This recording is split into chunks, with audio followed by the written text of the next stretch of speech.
Hello, I'm Ruben Bressler, and welcome back to the Sideboard. I'm here with Phil Blechman, and he has brought Bant to the table. And before the format had really begun, people were probably, half their mind was on zombies, but then everyone sort of went, well, I want to find what the best Geist of St. Traff deck is. And this looks like it could be it, because you're also being supported by Jace. So tell me a little bit about where this deck started, how it evolved. Sure. Actually, the deck started out as a Geist tempo deck, and it really just wanted to slam Geist on turn 3 and then just ride it all the way out to victory. So there's like main board Feeling of Dreads. I was originally running 4 Snapcaster and 4 Inaction Injunction. Just because detaining their dude and then drawing a card was really awesome, because then Geist just gets in.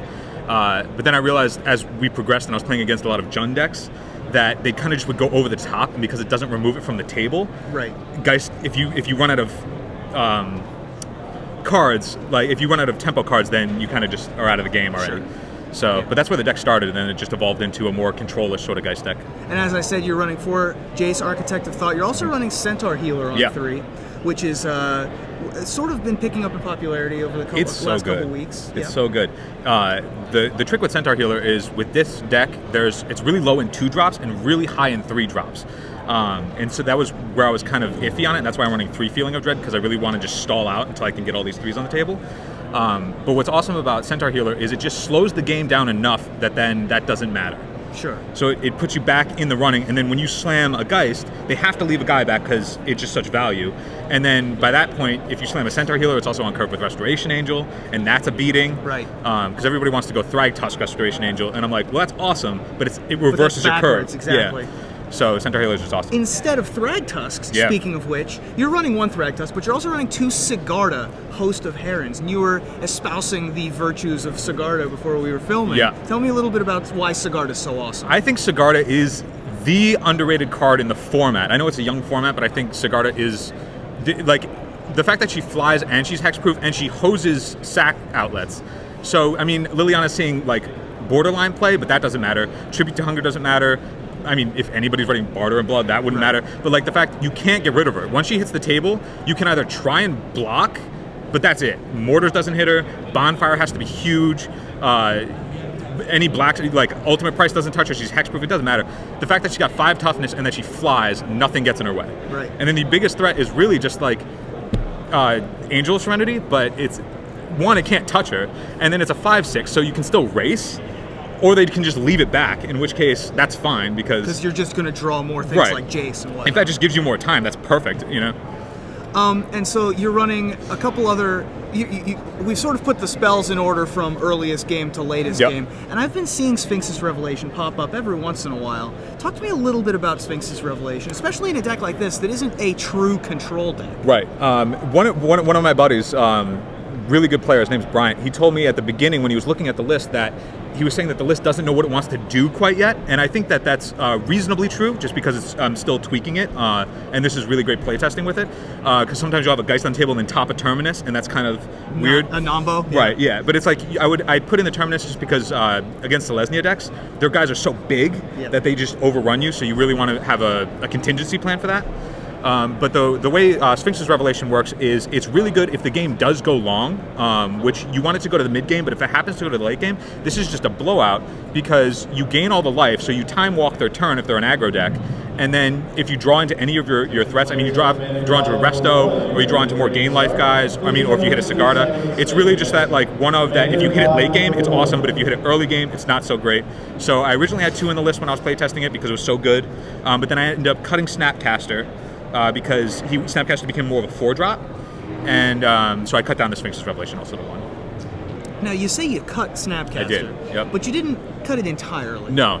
Best creature in the game of Magic, you have to keep some of them. Sure, so you have 2 in the sideboard. Tell me a little about when they come in.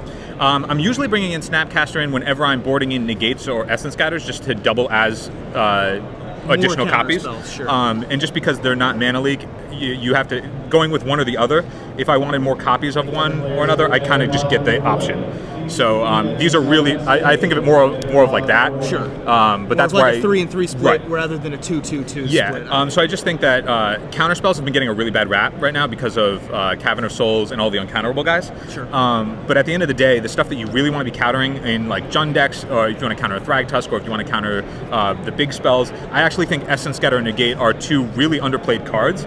And I was actually thinking about putting Essence Scatters in place of the Dissipates in the main, just because it's so creature heavy that sometimes it won me my second round. Nice. Now, Ray of Revelation is yes. a card that I used to play a lot back when I played Bant Mirari's Wake before it was called Bant.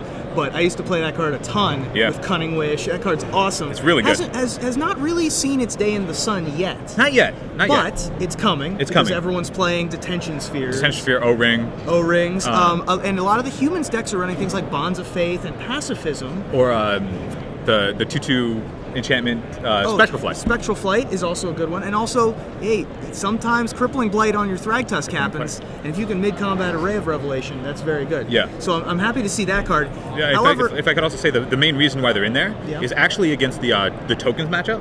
Oh, okay, that tokens deck that runs all the anthems. All the anthems, like Intangible Virtue and Favorable Such Winds. value on those cards that if I was when I was playtesting against it, I got blown out by it just because 3/3 and 4/4 flyers are just so good. Of course. So this was actually brought in for them instead of erases, and then it just ended up doubling as awesome against Detention Spheres and stuff like that. Nice. Now you were saying that your favorite card in your sideboard is your One of Saving Grasp. My One of Saving Grasp. So tell me about that card. So originally when this was back at the Tempo deck, I wanted all of the ways that I could get around to keep Geist to just swing and then protect the Geist. And so what I would do is I would Geist in Saving Grasp or Geist in Cloud Shift. I originally had Cloud Shift. But then what I realized when I was changing the deck was against, I don't really have too much hate for zombies in the board because I feel like I'm prepared for them in the main. But coming in against Miracles, which I was expecting to be a big deck or a lot of control decks, they're playing nothing but Terminus and Wraths. So if I'm playing a Sigarda or a Geist, what I can do is Saving Grasp then counters 2 of the Wraths. Nice. So they have to tap out for Wrath, or if they have to get a Terminus, and then I can just save my card. They go, oh, I just wasted my turn tapping out for a Terminus, and then I just slam the Geist again. Right. So that's really for Miracles. Miracles. It's a nice 1-mana counterspell with another 1-mana counterspell in the graveyard. Right. And of course, it wouldn't be a deck with Jace if you didn't have Tameo somewhere. That's true. So you can sort of just morph into the Jace Tameo 1-2 punch style decks. And Tameo is like, she's like surprisingly insane against the decks that aren't swarming the table. So you go up against Frights, you go up against any of the Jund ramp decks that are just playing like the big threat, or the Bant decks that are only playing on Thragtusk. And she's great at just tapping those guys down.